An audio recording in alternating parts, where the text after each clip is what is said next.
नमस्कार मित्रों, जय माता संगठा। आज हम बात करते हैं चरण स्पर्श की, पैर छूने की।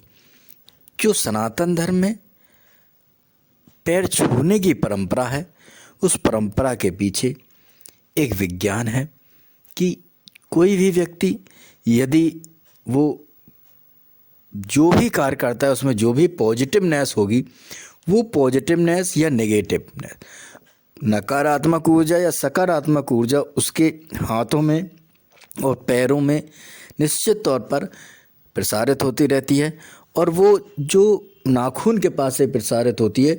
तो ये परंपरा थी कि जो हमारे यहाँ पहले दंडवत दर्शन करने का परंपरा थी कि दंडवत प्रणाम करके और पैरों को यदि मस्तिष्क में वो लग जाए तो निश्चित तौर पर जो पॉजिटिव एनर्जी थी गुरुओं की वो प्राप्त हो सकती थी।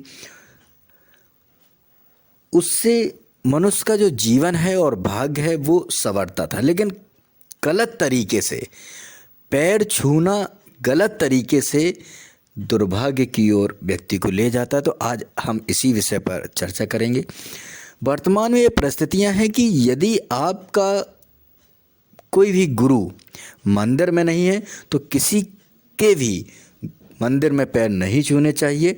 यदि गुरुवत वहाँ पर कोई पुजारी आपका है तो उसको छोड़कर, या आपने उससे दीक्षा दी है, इसके अलावा आउटसाइडर कोई भी व्यक्ति मंदिर में दिखाई दे जाता है और लोग उसके पैर छू लेते हैं, तो आपने निश्चित तौर पर वहाँ पर जो देवता है उस देवता के सामने उसके अगर आपने पैर छू लिए तो निश्चित तौर पर देवी या देवता जो भी वहाँ पर है उसका आपने निश्चित तौर पर अपमान कर दिया।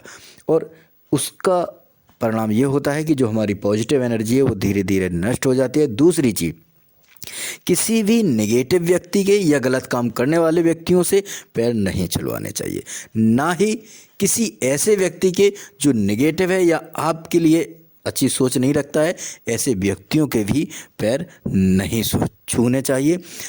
पैर उसी ही व्यक्ति के छूने चाहिए, या तो वो आपका गुरु हो, माता पिता हो, या ऐसा व्यक्ति हो जो आपका वेल विशर हो, तो निश्चित तौर पर आपको लाभ होगा। वैसे भी कहा गया है कि जिस तरह से पानी को छान कर पीना चाहिए, उसी तरह गुरु को जानकर ही करना चाहिए और ऐसे व्यक्ति के ही पैर छूने चाहिए जिस व्यक्ति के बारे में आप जान चुके हों, जिससे आप कुछ लेने के लिए तैयार हों। जो व्यक्ति स्वयं ही नकारात्मक ऊर्जा है, गलत कार्य कर रहा है, कुकर्म कर रहा है, यदि आप उसके पैर छूते हैं तो आपको क्या कुकर्म ही प्राप्त होगा, नेगेटिविटी प्राप्त होगी। यदि उस दिन उसने कोई गलत काम किया तो उसका परिणाम आपको कुछ न कुछ भोगने के लिए जरूर, आप पैर छुएंगे तो आप कुछ न कुछ भोगेंगे। आपने देखा होता है। इसीलिए जब महिलाएं गर्भवती होती हैं तो ना ही उनसे किसी के पैर छुलवाए जाते हैं, ना ही कोई व्यक्ति उनके पैर छूता है। ये एक साइंस है, विज्ञान है। तो इसको निश्चित तौर पर पैरों को छूने का एक तरीका होता है कि लोग पैरों को बाएं, क्योंकि जो पैर छूते हैं दायां हाथ से पैर छूना प्रारंभ करते हैं, लेकिन जो हमारा दायां हाथ होता है वो व्यक्ति का बायां पैर होता है, तो हरदम दाएं पैर की तरफ से ही पैर छूने चाहिए, बाएं की तरफ से नहीं छूने चाहिए। तो निश्चित तौर पर पॉजिटिव एनर्जी होगी, लाभ होगा। जिन लोगों के लड़कियां होती हैं निश्चित तौर पर वो दाएं तरफ से अगर पैर छूना शुरू करते हैं तो निश्चित तौर पर लड़के ही होंगे। ये पॉजिटिविटी का प्रभाव है और निश्चित तौर पर हम ऐसा मानते हैं कि आज से ही आप अपने से ऐसे व्यक्ति के, उच्च व्यक्ति के ही चरण स्पर्श करें जिससे आपको परम लाभ हो। और कृपया मंदिर में या किसी ऐसे स्थान पर जहाँ पर कोई विशेष शक्ति का प्रभाव है, वहाँ पर किसी के व्यर्थ में पैर छूकर अपने भाग्य को दुर्भाग्य में न बदले।